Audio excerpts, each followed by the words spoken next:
gente recebe aqui na 98 News, em nossos estúdios, o arquiteto Sérgio Mício. Clima ameno nesta manhã em Belo Horizonte, agora 21 graus, mas a temperatura vai subir. A previsão é que chegue até os 28. Na cultura, Kieran Culkin é o novo nome confirmado em Jogos Vorazes. No mercado financeiro, dólar hoje sobe, bate R$ 5,70. Aqui ao meu lado está o arquiteto e urbanista Sérgio Mício, que vai ser o nosso colunista aqui na 98 News, e eu vou entrevistá-lo agora. Sérgio, ele é engajado nas pautas sustentáveis, ambientais, e é um prazer recebê-lo aqui. Bom dia. O prazer é todo meu, Flávia, quem está nos acompanhando, e todo o time da 98 News. Estou muito feliz de estar aqui com vocês nesse projeto tão empolgante e que vai gerar um grande engajamento em Minas Gerais, com certeza. É o que a gente espera, Sérgio. Sérgio, você acredita quando você chegou aqui no estúdio? Eu falei, gente, o Sérgio é tão novo. Eu achava que você... Eu tinha uma imagem assim, que a gente já conversou em outros veículos de comunicação, mas sempre por telefone, não era nada presencial como agora. Eu nem imaginava um senhorzinho. E aí chega um cara jovem, barbeado, arrumado aqui no estúdio. Foi uma boa surpresa para mim. Ô Sérgio, como que o seu trabalho como arquiteto e urbanista acabou se da história arquitetônica muito maior do que a gente tem aqui em Belo Horizonte, mas pelo outro lado, uma cidade muito suja, com saneamento básico muito assim, maltratado mesmo. E eu sei que você está envolvido na COP30, vai estar lá. Qual que é a sua avaliação desse local escolhido, Belém do Pará, para a COP30, e como que a gente pode relacionar a arquitetura, o urbanismo na COP30? O que isso tem a ver?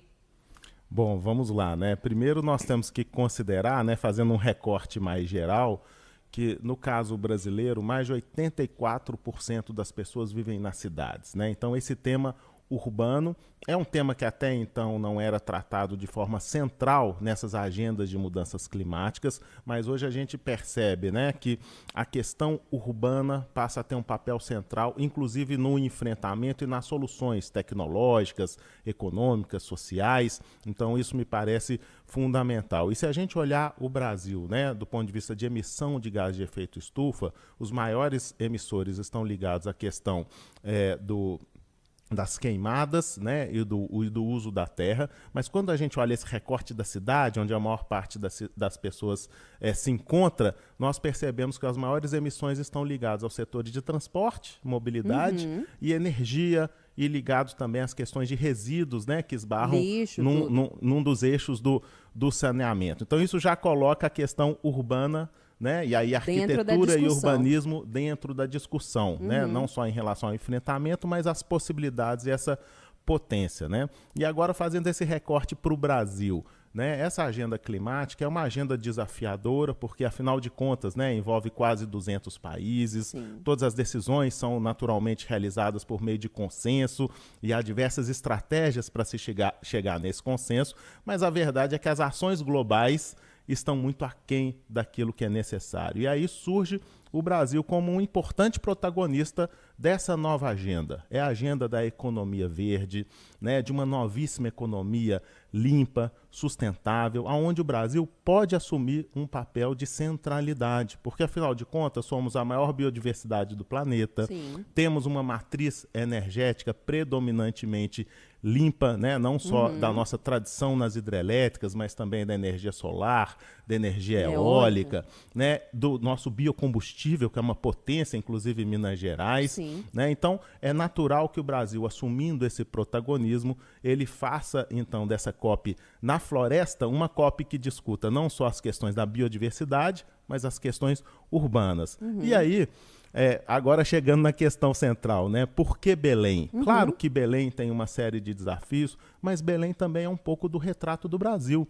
Esse Brasil que convive ao mesmo tempo com soluções de inteligência artificial, né? Soluções do estado da arte, da economia, do agrobusiness, né? E diversas outras ações, mas um país também que convive com cenário de saneamento bastante fragilizados, né? Veja que precário dos 5.570 municípios brasileiros, se a gente pegar os 100 maiores, que teoricamente teriam mais recursos financeiros, humanos, tecnológicos, Sim. eles tratam menos de 50% do seu esgoto. Então, levar para Belém, embora seja um ambiente em termos de desafio, né, com uma série de fragilidades, ele também é o retrato não só do Brasil, mas do sul global e da América Latina. E lidar com esse desafio dentro de um ambiente de realidade, eu acho que pode ser bastante educativo e vai ajudar também a ilustrar um desafio que tem sido presente nas COPs, que é a questão do financiamento. Os países mais pobres, os países em desenvolvimento, os países do sul global precisam ter o apoio financeiro para poder embarcar nessa jornada de uma economia de baixo carbono. Caso contrário, a gente terá aquele cenário dos países já desenvolvidos, né, que são os grandes emissores, os responsáveis por esse cenário de mudanças climáticas, né, os grandes responsáveis, mas que não estão dispostos a pagar a conta. Então, precisamos realmente de que os países já desenvolvidos assumam grande parte dessa conta para que a gente tenha os meios, né, para que a população se adapte a esse novo cenário. É bom sempre a gente conversar com especialistas, porque essa análise de por que Belém do Pará, eu só fiquei sabendo agora pelo Sérgio, porque não era... Quando eu cheguei lá, eu falei assim, como que isso aqui vai receber um evento internacional com 200 países, um canteiro de obras, assim, um tanto de coisa sendo feita para a COP, né? Que eu acho que vai até trazer uma melhoria para a população de Belém, para o turismo, que são obras arquitetonicamente agradáveis, né, de se ver, até a reforma do ver-o-peso, que é um dos principais mercados da América do Sul e certamente um dos 5 maiores mercados aqui do Brasil e que extremamente degradado, recebendo uma reforma muito substancial de lá. E questões práticas, né? Eu, por exemplo, não consegui ainda uma hospedagem, porque os preços estão proibitivos. Né? A demanda é muito grande, a oferta muito pequena, então estamos aguardando uma melhora nesse cenário em termos de oferta de novas unidades. Inclusive, lá eu estive hospedada na casa de um arquiteto que está fazendo um conjunto de como se fosse... Não é bem um hotel, mas é mais uma pousada de pequenos apartamentos, porque realmente não tem quantidade. Então, né? reserva a minha lá com ele. Vou te passar o contato dele. Sérgio, para a gente finalizar, eu queria conversar com você sobre como que a gente pode educar as pessoas, porque a gente sabe que a conscientização, a gente não conscientiza ninguém. A gente dá os insumos e a pessoa cria a própria consciência. Como que a gente pode dar esses insumos para os jovens, para quem chegou na vida agora, para a gente ter um futuro mais sustentável, cidades mais sustentáveis?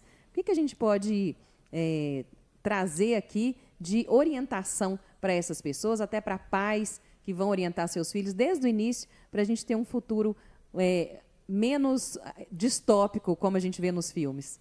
Bom, acho que todos nós estamos imersos nesse ambiente de transformação e de aprendizado contínuo, né? O que nós fazíamos há um período anterior, há 5 a 10 anos atrás, é completamente diferente do que é esperado que a gente faça atualmente, seja em relação à segregação dos nossos resíduos, à priorização de um transporte não poluente, né, ao nosso engajamento até como consumidor para ter um consumo mais consciente. Então, acredito que nós temos que ter um ambiente educador, não só na escola, a própria cidade pode ser esse ambiente educador também, que nos ajude a valorizar o espaço público, a manutenção desse nosso patrimônio, e o próprio empreendedorismo pode ser também uma atividade que ajude nessa jornada, nessa trilha de conhecimento, para que a gente esteja mais engajado e mais consciente. Naturalmente, a sociedade acaba sendo um reflexo dessas nossas atitudes, né? E para a gente poder ter uma sociedade mais avançada, nós vamos ter que nos comprometer com novas atitudes. Às vezes dá trabalho, às vezes muda um pouco a nossa rotina, mas vale a pena, porque, sem dúvida nenhuma, quando nós estamos falando em sustentabilidade, nós não estamos falando só sobre a dimensão ambiental, mas inclusive as oportunidades dessa novíssima economia verde, limpa e sustentável. E nesse aspecto, o Brasil pode se transformar numa potência. E aí, fazendo gancho aqui com a nossa 98 News, eu acho que essa lente de Minas Gerais e de Belo Horizonte, levando assuntos nacionais, assuntos globais no campo da sustentabilidade, do planejamento urbano, das cidades em movimento, eu tenho certeza que essa nossa lente também pode oferecer uma série de boas experiências que vão engajar, que vão empoderar, que vão ilustrar, que vão inspirar outras pessoas a seguirem essas ações. E aí a gente pode ter desde boas experiências dentro de casa, micro experiências numa rua, numa comunidade, né, até grandes experiências numa cidade, numa região ou numa área metropolitana. Enfim, eu acho que o espaço educador ele precisa estar, claro, naturalmente na escola, na educação formal, na formação formal, mas ele tem que estar inserido em todas as nossas ações cotidianas. Sem dúvida. Esse foi o Sérgio Mício. Eu poderia ficar conversando com ele aqui mais uma hora, mas a gente não tem esse tempo agora. Sérgio Mício é arquiteto e urbanista. Ele vai ser nosso colunista aqui na 98 News. Os colunistas da 98 News, você começa a ouvi-los a partir do dia 2 de junho.